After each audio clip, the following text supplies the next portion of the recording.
Hi,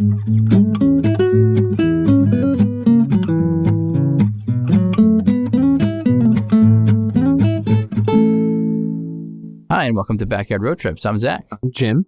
We're going to start off with a couple questions. Shoot.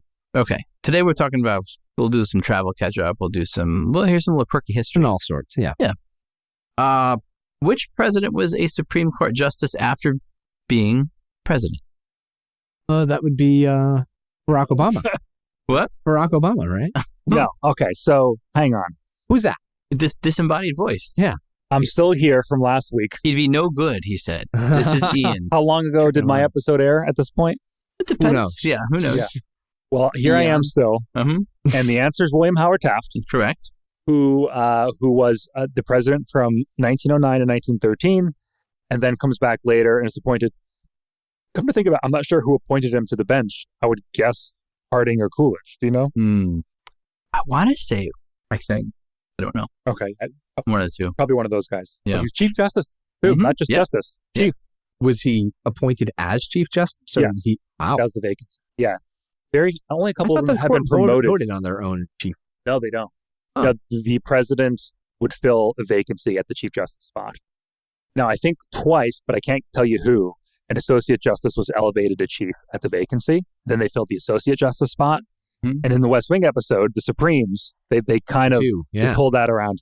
But it would have been a vacancy for that. Now, what president went back to serve in the House? The only one to go back to serve in the House of Representatives. Oh, John Quincy Adams. Correct. Look at you. Very impressive. It's almost like I teach history. I don't know. Speaking of history, does anybody know this one? Which president was also a distiller? I'm going with James Madison, and I know nothing about history. I don't know the answer. If I had to guess, I would say Jackson. Jim was warmer, same state. Tyler? Nope. Looking for Virginians, Jim. Virginia Slims, actually. That's something else.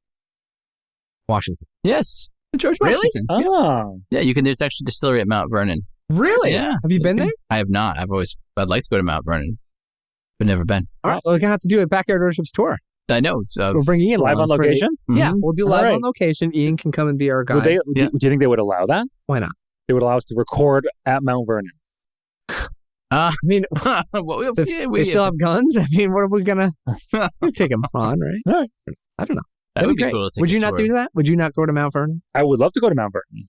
They'd I probably just don't think they'll allow us to record a podcast. They'd probably allow an article to be written. Okay. So you haven't been, you're going to Disney this summer.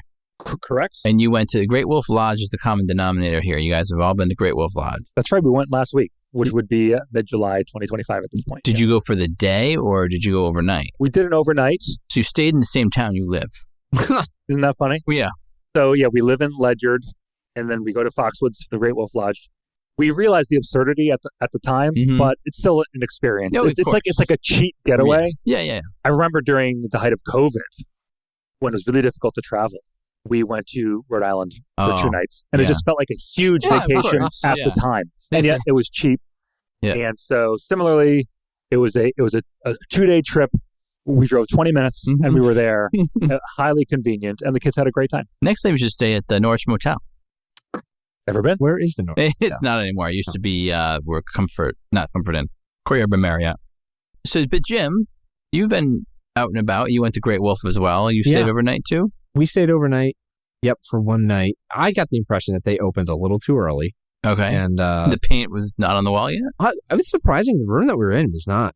Like the door was jammed and like there was already like a hole in the wall and like paint peeling. And you must have had Motley Crue in your room before. Crue. Oh, yeah, Led Zeppelin was after their water park adventure. Yeah. 3 of the kids got hand, foot, and mouth. Teddy got a wild case of pink eye. It looked like guacamole was on the side of his eye. Oh, my God. But now, you warned me again. When I told you my family was doing this, you almost warned me with this. Yeah.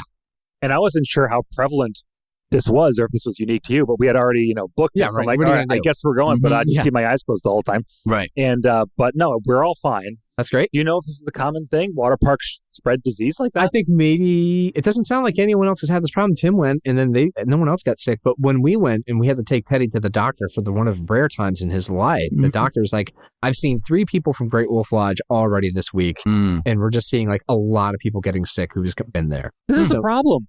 Well, not anymore. So, I mean, you guys didn't get sick. So, yeah. I thought they would have protocols or enough chlorine to take care of all this.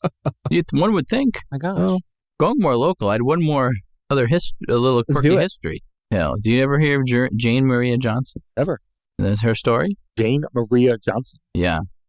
So she was killed by, there's different variations of the tale. Some are that it was a lover, and some was just that he was a handyman on the property.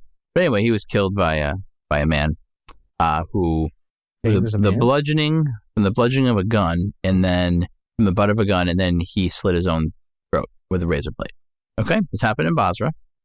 And he was bludgeoned and then slit? No, he bludgeoned her. Oh, okay. And then he killed himself. Got it. So, why murder, suicide. Real sunshine. What is it? What kind of podcast is this? I know. This never happened on Red and White at Silver. True crime, right? So, but it's the interesting, quirky spot is he was actually buried. His gravestone is outside.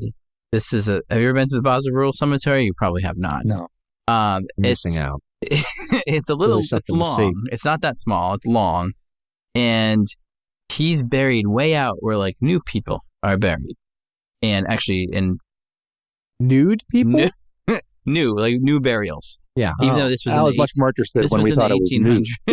This was in the 1800s. Okay. So his stone is way away out of the cemetery wall. Yeah, but now newer people, the cemetery has grown to the point where the new people are. Well, if they had to sell his plot, the plot's next to him at a discount. No, he's not even in the cemetery. He's out in the woods. His stone is anymore. I thought he was next to the new people. Yeah, so but are it's there in not that new area, the newer area where people are buried today. There's a wall, and he's on the other side. But he's still okay, so there's a wall. He's outside of the wall. Gotcha. But the new people are like pressing into the wall now and getting closer. Yeah, I mean, it's possible. It's just going to take many, long Good time. point. But yes, so that was just a little quirky. That's pretty good. Yeah, a little quirky. Have you told me something else like that, where like there was a guy who was not allowed to be buried inside in the walls, so someone was upside down too? Yeah, that's the other part, that he was buried upside down. Oh, okay. I didn't got that part. Hey. So it was it was stirred up the cobwebs a little bit, and now this is coming back to me. Right. So anyways, pretty cool. Stopping the quirky history. Okay. Jim, you did the Nipmuck Trail. I did the Nipmuck Trail. Ian, have you heard of it? Did you get too muddy? No, where is it? Don't get too muddy. Nipmuck. Well, as you know, Connecticut has lots of hiking, but we don't have many legal backpacking opportunities. But would you be surprised if I told you that 15 minutes from here, there's a 40-mile trail? You guys went really far on your vacations. 15 minutes. 15 minutes from here being Franklin, yeah? From where we're sitting. Yeah. Up to Mansfield Hollow. And there's a trail that goes from Mansfield Hollow up to Massachusetts. I went with Tim and Craig Murphy. I've been wanting to do this for a while because it's just kind of a neat little backyard thing. You walked the whole thing? Yep. Whoa. How many miles is that? It's about 40. Wow. Yes. There's 2 campsites along the way that you have to get a permit for. The last 2 years I tried to do this, I got a permit. And then 1 year it was like 100 degrees and 100% humidity. I was like, I'm going to die if I try and do this. So I'm not going to do that. And then the next year, like crazy storms are moved in. And you have to like book this permit like 2 weeks in advance. So it's just always a crapshoot of like, does this work out weather-wise or not? So this year I just happened to pick a random date, and Tim and Craig were willing to come. Craig had done it, some portion of it. Oh, yeah, absolutely. So Craig wanted to come along. How'd he do? He did great. He's a really fit guy. He runs all the time. And jerk. Yeah, I know. Runner. You're talking about fit guy. Yeah, I know. Yeah. What do you mean? Most fit person I don't run. Here. If I run, I'm dead in a half a mile. Do you do any cardio at the gym? The cardio is not resting too long between sets of weights. See, I hate weights. If he does the weights I think so. that. But the fact that you hiked 40 miles, I think, is all the fitness. Well, that's someone could need. That was the story. That's the thing. It's tough. I've never hiked more than I've never gone 20 miles in a day. So that was about the first day, and like 8 miles in, I started getting blisters. Blisters will ruin the day, and I got like this crazy chafing. Like remember Andy Bernard? Oh, of course, bloody nipples. But like I didn't get that. But it was on my thigh. And that was only 8 miles in. And so I was like, this is a problem. Oh, It was like just changing my gait. And that's so psychological knowing. I'm only 8. I got 32 ahead. Oh, yeah. And this is how I feel now. It's already bad. Yeah. And they kept getting worse and I got more. And so, not a funny thing, but another part of this story. Tim, a couple weeks beforehand, going for a walk or a run or something. And a guy with about 6 dogs is on the trail. None of them are on a leash. Dogs chased him. One of them bites him. Oh my gosh. God. And so like Tim is just, he has the bad luck with the dogs. What an irresponsible dog owner. Well, I think most dog owners feel that leash laws are only for bad dogs, and I don't own a bad dog. My dog is good. My dog doesn't need to be on a leash. And so this guy sounded like this dog has probably bit other people before. So because he was ready, he's like, all right, here's my address and here's the name and all this. And he was ready to do the dance. And so he called the dog warden or whatever, and he went to go visit. And the lady answers like, no, my dogs don't bite anyone. It's like, well, your husband gave us your information because your dog bit someone. So the funny part is while I'm now like nursing my rashes and my blisters, this dog comes running out of nowhere, comes right up on him. There's no owner in sight. Just like that. And it's like, you can't lose these dogs. These dogs just find you. Well, you shouldn't put meat down his shorts. Yeah. He travels with a pork chop in his back pocket. Yeah. Guy eventually comes out of the woods and he's like, oh, he says, don't worry, she's friendly. Yeah. And I just said, well, he just got bit by a friendly dog. Every dog owner thinks their dog is friendly until they bite someone. So Tim just kept getting dogs all over the whole first day. He's got dogs chasing him and 101 Dalmatians. Yeah. No. So we're getting our way to the campsite. I have like an all trails map, but the trouble is it's 38 miles long. I can't zoom in enough to see where we are. So we're like very deep into this hike. The problem is not the terrain or anything like that. It's not like climbing in White Mountains or anything, but we have like these 30-pound packs on, and that starts wearing down and moving for 8 straight hours never stopping. Right. So we're getting close and like, where are we? Like, how close are we? And I'm looking on the map, like, it's just like, it's a quarter mile away. Like, it just, as best as I can tell, it's like we're 7 minutes away from this thing.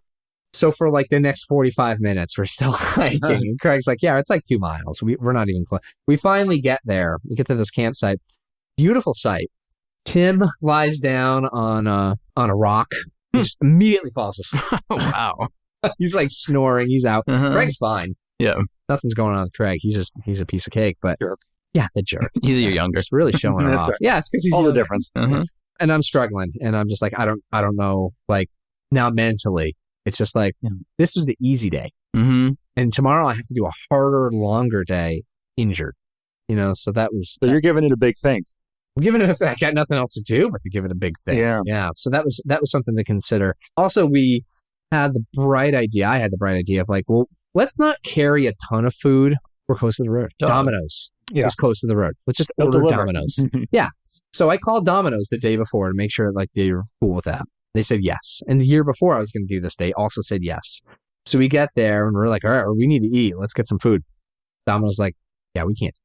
We're like, listen, man, I'm like, why? You're like 15 minutes away. I gave him an address and he's like, I don't know. It's not like coming up in our system. Like, I don't care if it comes up in your system. It comes up in your GPS. That's all that matters. Like, make my pizza, drive to this location. I will take it. And like, nope, they couldn't do it. So we ended up calling another pizza place. They delivered. Figure that. Yeah, right. It's possible. They made it work. So it was a great time.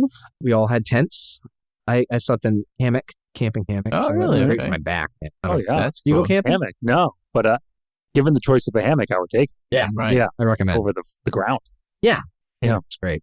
And so the next day, we get up and we make the smart decision, I think, of Tim calls this the necessary. The only way that this today is possible now is to ditch our food and like and most of our food in our camping supplies. So we went out to the road where Domino's people wouldn't come and hid a lot of the things that were in our pack. Okay. Tent and everything. Right. And that lightened the load because like there's no way we can do, 20 miles or whatever it is today with all this weight. And that was good. That made it possible. But then like 8 miles in again for me, it was just 8 miles. Yeah, I started getting like a second blister on my other foot. So like I'm just like, and every single step was just like murder. Yeah. I was like, oh man, I was like, guys, we're not going to be able to make it. Like the way we're going, like it's too painful. So I was looking on the map. Listeners aren't going to be able to understand this, but we do a little road walk at one point, and then it dips in to the woods and meanders around for 4 miles, and then comes back a half mile more on that same road. Seriously, really? So we're like, let's just skip that. Yeah, because I will not be able to do this. Right, so we skipped that, and that saved. Like that was great, and it made it possible. Oh, interesting. Wow. Yeah, that's a psychological shift. Then all of a sudden you gained 4 miles out of nowhere. Yeah. That's all nice. of a sudden we're more than halfway there, right? Yeah. The final push of this thing is going up this thing called Walker Mountain. It's pretty rugged, and it just keeps going up as Connecticut, eastern Connecticut. Yeah. And so we would stop eventually to just take a 1 minute break. But as soon as we start again, we're like, it's pain, everything. Like our joints are like, we can't move. And like, even Craig? Lactic. Yeah, even Craig. Craig claims it. He is human. He says so. We sort of determined that like, we can't stop.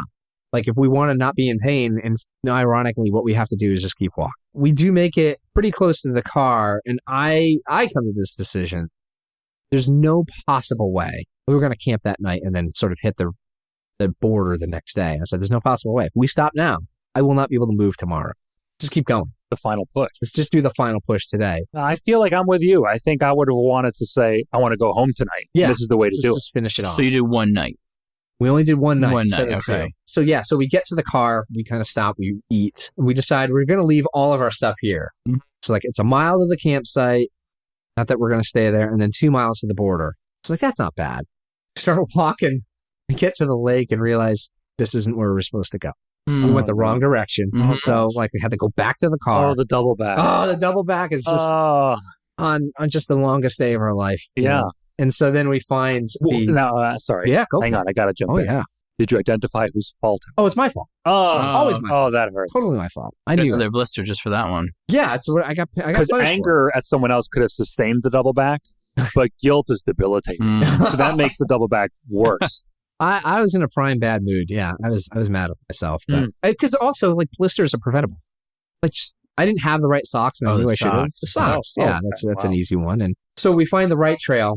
And then we finally at the lake that we're supposed to be at, the pond. Mm-hmm. And the trail that goes around it is so narrow and rocky. It was dangerous? For me, just because, I can't, my balance is all screwed up. But there is a snowmobile trail, like it kind of runs alongside it. So we decide we're going to go up there, and then we just get assaulted with bugs. Except for Craig. Craig is he's the druid. Like, he's at one with nature. No bugs are bothering him, but they're killing me and Tim. Right. And it's like, of course, we leave like our packs behind with our bug nets. So we're just pushing through for like 2 miles, just eating a live picture of like our shirts are over our heads. And, it's really a sight to see. But thankfully, the border came sort of out of nowhere. Like, that's it. That's this big stone thing. Like, oh, thank God. Took a quick picture and just like screwed out of there and went immediately right back. Stopped at do you know what a lean-to is? No. It's like a cabin, but missing one wall. So it's like it's kind of faces out to, we stopped there to just sort of take in the view for a minute. But even then I was like, all right, I'm dehydrated. I need to drink more water than I drink. And we still got 2 more miles to go. So, and it's getting dark. And So we did the miserable sort of push back to the car. It is wild to think that like I ended up doing like 26 miles that day. Wow, yeah, that's 26 miles. 26. You hiked a marathon distance. Yeah. That's crazy. So then we get in the car and we go back and we go pick up our stuff. That's like, hopefully no one like stole it. And but I think the reason I thought it was funny was him saying like, I can keep hiking, but like as soon as we stopped, I couldn't get out of the car and they had to go get the stuff and they were hurting too. So anyway, it's sort of like talk about that time that you held your breath for 3 minutes. Like, this isn't a great story, but like nothing like for us it was a great story. For you it was miserable. I'm still happy I did it. It was a really great time, and I would totally go.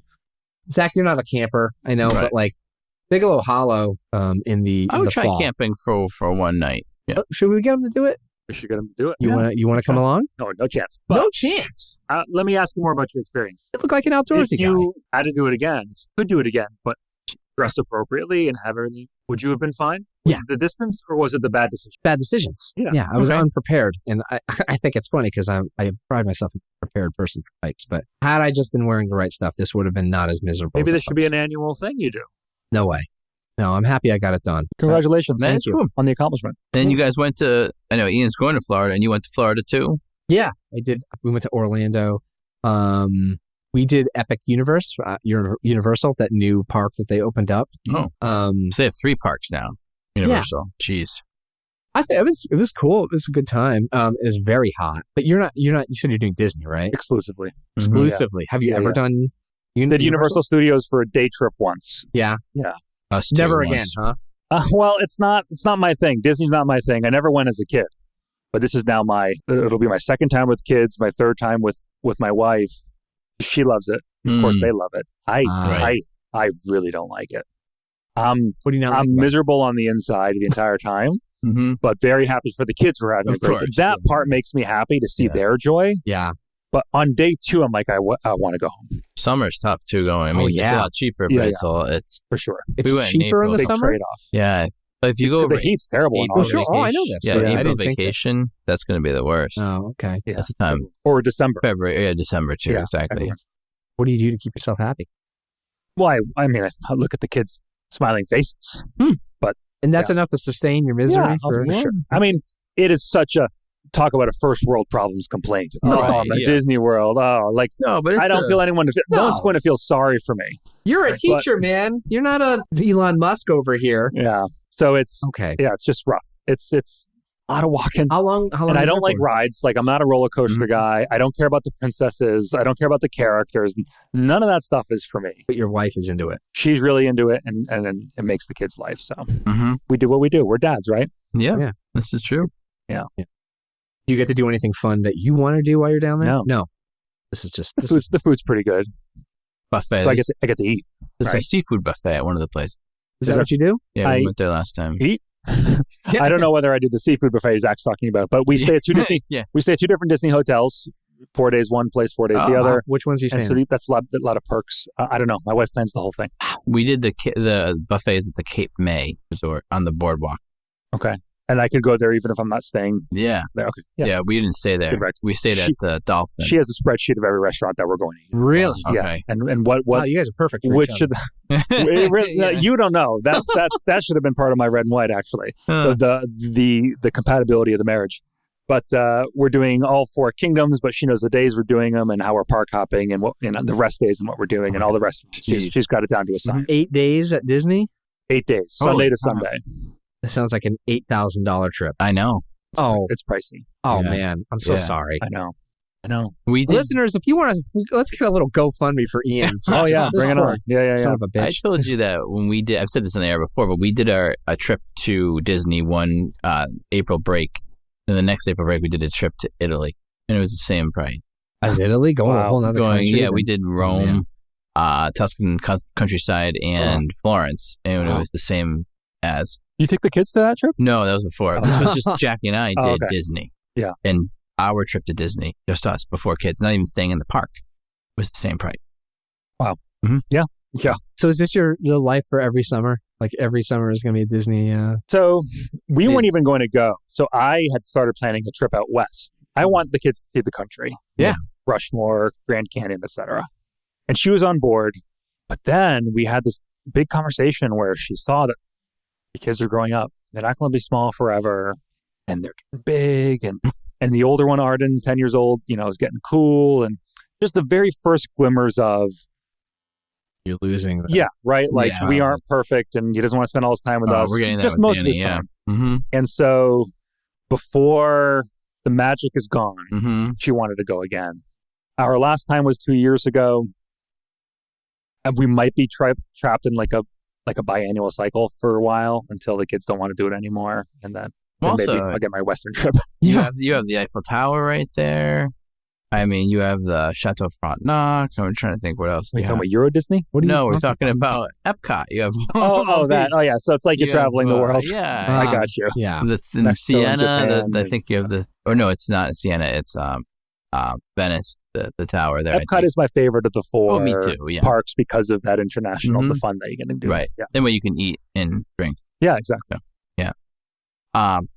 Sounds like you guys are doing some good trips. I know, Jim, you came back from a solo New Hampshire trip. Katie lets me once a year. I get to I get like 36 hours to myself. Yep. And I thought that's what this hike was. I guess, you know what? I guess I burned 2 cars. You got a bonus. I can't do one next year. Yeah. So I went I like to hike by myself in New Hampshire because I was just like, there was like a freedom in just being like alone. Yeah. I'm going to decide. Yeah. I'm down with only one right now. Who do you got? Tommy. Tommy's with you? Mm-hmm. Tommy's a good one. The other 2 are, they're all great. But like Tommy's just easy going. He's become. No. He's become that way. Yeah. Oh, yeah. Okay. I thought you were saying sometimes he's turning in the past, he was a little tough at times. He's just so good. Well, I'm glad that you got an easy one. Yeah. Nice. So anyway, we went to, I went up to Mount Lafayette. I wanted to do Franconia Ridge. You said somebody's house? Ed and Jill. Jill's mom has a house in New Hampshire. It's being rebuilt. It's from like the 1800s. Oh, really? Okay. And like no one's there. I'm just like, hey, do you mind if I just park in the driveway so I just don't have to park in a Walmart parking lot? Yeah. It's fine. So. Oh, okay. So, yeah. They didn't offer you the inside of their house? She did, but like, okay. Believe it or not, I know this sounds weird, but I am more comfortable not being a burden. Mm-hmm. Oh, I know. And exactly. so it's just like, okay, if I go inside and someone's got to come and wash the sheets and deal with all this, and it's like it's just so much easier for me to just be a little muggy in the back of the car. Did you use their bathroom? No. Jim, what did you use for bathroom? The gas station up the road. You really weren't a burden at all. No, I hate being a burden. It's the worst thing in the world. Did you offer to repave their driveway because of the weight that your van applied on it? I should send them some. I should send them a thank you card. Yeah, I did Mount Lafayette, which is beautiful. I'd say it's the best view I've seen in all the White Mountains. Wow. No kidding. Now, where are you planning going with the fam then? Yeah, in a couple of weeks, we're going to go back up to New Hampshire. Mm-hmm. And we'll stay at a campground. And a bunch of people are coming. Andy's going to come, I think. Nice. Mm-hmm. And my in-laws and my sister, niece are going to come. And so this is kind of like a birthday gift to myself. Nice. What campground are you going to? August 4th. Along the river? August 4th. Along the river. March 3rd. Shoot. Oh, I got to break that one out. You were thinking of the date that presidents were inaugurated up until the 20th Amendment. March 4th came up earlier because Woodrow Wilson left on that date and Harding comes in on March 4th. The 20th Amendment, of course, changes to January 20th in 1933. Yeah, but who was President Walken's dog's name? Bess. You got it right. Hey, what president was a distiller? Washington. Yeah. So it's gonna be a big family. My sister initially started. My niece Keita, who listens to this. Oh yeah, she's the best. How old is Keita? 30-something. She wanted to go hiking again, and we were trying to get her to go, and we'll go do an easy 4,000 footer. And so, but she just got some health reasons, and so she can't do that. But anyway, her mom, my sister, and Chance, her brother, is going to come along. So they want to do it. So we're going to do a couple of hikes up there if the weather is cooperative. Yeah. But it'll be a great time. I will take, my soul longs to New Hampshire 365 days a year. So anyone who wants to offer me a time to go up, I will go up. Right. Anytime. Yeah. Do you have that? Might you retire there, Jim? Someday? No, I think I love Connecticut. Okay. I want to be close to my family, but I would. It sounds like you love New Hampshire more, first of all. I do. Secondly, there's good taxes up there. Property taxes are actually just the same as Connecticut, but there's no, you wouldn't, there's no income tax. And sales? No sales tax. Yeah. The reason I know that about New Hampshire is just, I think there was something called the Free State Project. Have you heard of that? Yeah, where a whole bunch of libertarians wanted to go and take over state government. So, but with property taxes that high, that maybe they're not succeeding. Most of New Hampshire seems to kind of detest government. Yeah, that's their thing. Yeah. Right. Unless you're not. And then you're like, you hate the libertarians. It's such an interesting purple state. Is this too political? For No. It elects Democrats to the national office. Right. They've had Democratic senators for quite a while consistently, but their state politics is pretty Republican. Well, you got to have last name Sununu. So that helps. But their legislature as well has been Republican. Right. And so it's interesting to be in such a state that looks at politics this way. They're really purple because libertarians are purple. They'll go with one party half the time and the other party other half. Right. Yeah. That's a very generous way of describing them too. They usually don't get that type of grace. So yeah, well done. You can tell that he's a good junkie. Absolutely. Yeah. I respect libertarians. I think it's too easy to get caught in the silos these days, and libertarians have refused. Right, yeah. Because typically what I've noticed in the data is that one's politics mirrors their media consumption, and medias have agendas now. And so you don't see much purple media. You see one media siding one way or the other. And so if you tune into that, you become that on all the issues. You just take all the official positions that your side is supposed to have with very little crossover. Libertarians don't play that game. Right. And so for that reason, I respect them. Yeah. And they are hated by both sides. Yes. Because you betrayed me. You're supposed to be on my side, but you aren't. If you vote third party, Republicans say, what do you want Kamala to win? Yeah. And Democrat, you want Trump to win? And that's not the way we see politics. And it's a testament. Would you say that you lean libertarian? Maybe. I only because I lean away from both parties almost equally. I have such objections to them. that this third place party, I used to vote Green. Yeah. And I often vote Libertarian as well because I admire the plucky nature of the third party who refuses to conform. Mm-hmm. Yeah. Sorry, I got a little sidetracked. No. More fun. It was my fault. No. What about your trips? Do you have anything coming up? We went to New Hampshire too for just a little bit. Oh, that's right. Where'd you go? Stayed in Lincoln. Lincoln? Just did the normal stuff that we always do. So nothing too wild and exciting. But it was great. A nice trip. We went to Doylestown, stayed in Doylestown, Pennsylvania for 5 nights. What's in Doylestown? The location, more or less. So we went to Sesame Place. Oh. And which is, Doylestown's about 45 minutes outside of Philly. And we have family there as well. So we met at a kind of a big family reunion, big meaning a couple of my 2 cousins and their families. So whose side? That's it. My mom. That's it. I only have 2 cousins. What's your mom's maiden name? Lala. Okay. Is that the family that's there? Their name is not Lala, but yes. So because my mom has a sister. Okay. So then who's been married. Poor woman. Married a couple times. Can't keep track of their lineage. I know. These names. So we did the Sesame Place. We spent Doylestown's a really cool. It's a really cool borough, I guess you would say, like a little village. Nice. There's like coffee shops and record stores. And very kind of like a little hip town. And then, but everywhere else outside of town everything's a huge development now. Just from Philly on up, there's so many houses, like just these huge McMansions all over the place. Like someone took a paintbrush and just painted all the former 1% of suffering 2 people. So yeah, Over California. Got it. So that was a good trip. We had a good time with that. 5 days? Were the kids? We stayed 6 days. 6 days. Yeah, 6 days, and then we did. I just thought we did a trip to Acadia, so we had that. Oh, that's right. Which was nice. We did the kind of the highlights of Acadia. So I thought it was funny because Jim. I was talking to Jim when I was, and he's like, "Oh, where are you? Are you camping?" It's like, Jim, you think I'm camping? I'm like, you think I'm camping? First time for everything. You're me and the kids and Jackie camp. No, we're staying at the Acadia Inn. So then he's like, "Oh, Andy's in town in Bar Harbor too." So I was like, "Oh," so I texted Andy. I was like, "Hey, I heard you're in Bar Harbor." He was like, he ended up not going because of the weather was kind of iffy. And he goes to me, "Where were you camping?" I'm like, "Andy, you think I'm camping?" It's like, keep making this mistake. So that was the whole. So thing. You 2 both don't camp. Have you ever been camping? I've been camping, yeah. I went to the Colettis. I've been to the Carchidis. Okay. As a kid. You'd have to define. So it sounds like I go to a campground. Salt Rock. Yeah, I camped there. Yeah.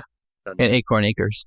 Huh, no, okay. I haven't. Not since I was a child. Really? Yeah, nothing even resembling it. Speaking of that, I went Acorn Acres with the Colettis in Basra. So let's talk about another trifecta. Yeah. Well, I mean, it's just saying, let's talk about the same kind of trips as you going down the road. Yeah. Except the Acorn Acres is a lot smaller than Great Wolf Lodge. Suppose so. Yeah.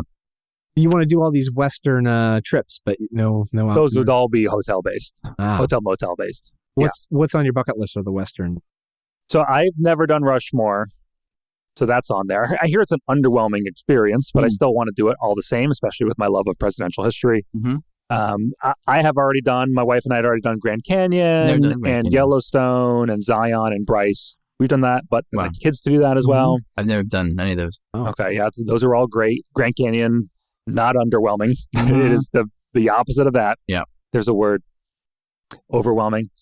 And so that would be bucket list for the kids. I've never done Yosemite, so at some point I'd like to do that as well. Cool. Yeah. Okay. But no camping at all. You have no desire, huh? How come? I lack desire in so many ways, Jim. My wife will tell you about it, but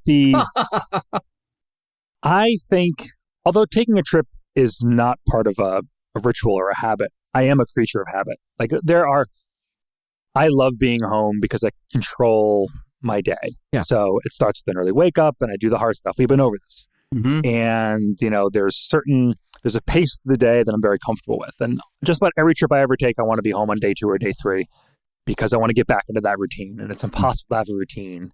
And I know some people love that. Some people love, what will this day bring? And we don't know. I intellectually, I understand the draw of that. But emotionally, I want to be home with my family and hang out. That is, drink my soda. That is nirvana for me. Okay. I could be traveling all the time. You're a homebody. And I am a homebody. Yeah. Yeah. But I do, I mean, there are things like just silly things. When I'm away, I take my computer with me, but I don't actually open it. So I don't have my email readily on my phone. So which is good. But then I'm like, I have my computer. I should probably check it. But then I'm like, I'm just tired. So I don't. Why bring the computer in the first place then? I think I'm going to get work done. Okay. But you never do. You keep thinking you will. Hardly ever. Yeah. So I might, we were just away for 3 nights in New York. And the last night I checked my email and I responded. Pretty excited. Okay. Big day. Mm-hmm. Yeah. Right. So that's I have lesson planned 28 lessons this summer because I can't turn it off. Wow. Okay. Yeah. I've written a lot of backyard road trip stuff. That's the one. So you are working in a way. Yeah. But just when I'm actually out, traveling, I'm not really. Yeah. You're in absorption mode right there. Yeah. Yeah, for sure. Yeah. Right. Then a lot of them have been okay, one of the trips Danny and I took was a Lizzie Borden house. We were contacted by the group that owns it and wanted us to come out and do the tour and stuff like that and then write about it. So now I have that. I actually got to do it. So those kind of things. And then we have our trip to Quebec. So the Eastern Townships is a region above Vermont, between Vermont and a little before Quebec City. That's all these little villages and things like that Jackie really wants to go to. So we're doing that. Know nothing about it. Really? Kind of doing it. Exciting. Yeah. So that'll be nice. Then we'll do Quebec City for 3 nights and then Vermont. So. What year was Quebec City founded? Jeez. 15s? No. Do you know? Oh, but you knew it wasn't 15s. No. What a bad guess. No. 1608. Okay, I was going to say late 15s because 1608. The year after Jamestown. Okay. Oh, what was I thinking that Jamestown Zack. was? I didn't know if it was a trading outpost first or whatever. But, okay, so the official city I'm sure there are people trading there, but in terms of when it was officially settled. I see. Okay. Yeah, but he doesn't know who the first president was, so he'll tell. That's true. I know. Samuel George Washington, also a distiller, by the way. Yeah, that's right. Yeah. Did you know? Ian, since you're going to Florida, have you been to Disney Springs? No. All right. I insist that if you guys are going to go, or you have to go to Disney Springs. Is this part of Disney World? No, it's downtown Disney. It's downtown Disney. But it's an open. You don't have to pay to get in or anything. It's like a town. Yeah. Downtown Disney. I would have said that's part of Disney World. Am I wrong to say that? It is. Yeah. Okay. There is the world of Coca-Cola, and don't you think that you deserve a little treat? You can get a flight. Yes, I do. A flight of Cokes. A flight of Cokes. Different flavors, you mean? From all around the world. And it was that sounds great. A very memorable experience for Katie and I. Disney Springs. All right.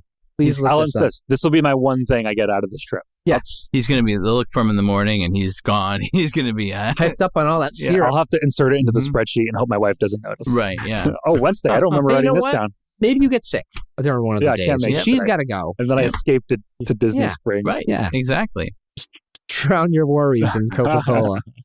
I'm excited to hear about your trip to Disney Springs now. Yeah. We're going to have to get it back on. I know. For a retro. That will be my 5th. Mm-hmm. Now that the 5 Timers Club, now that must be exclusive. Yeah, I think so. Yeah. Just Danny. Is there a jacket? Yeah, we'll give you tattoo? a jacket. Will you get a tattoo? Yeah.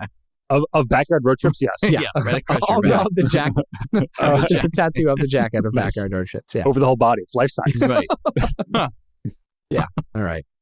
Sounds like we're there. We've reached the end. For Backyard Road Trips, I'm Zach. And I'm Jim. This has been Ian. This has been Ian. Yeah. You can find us at backyardroadtrips.com or on social media.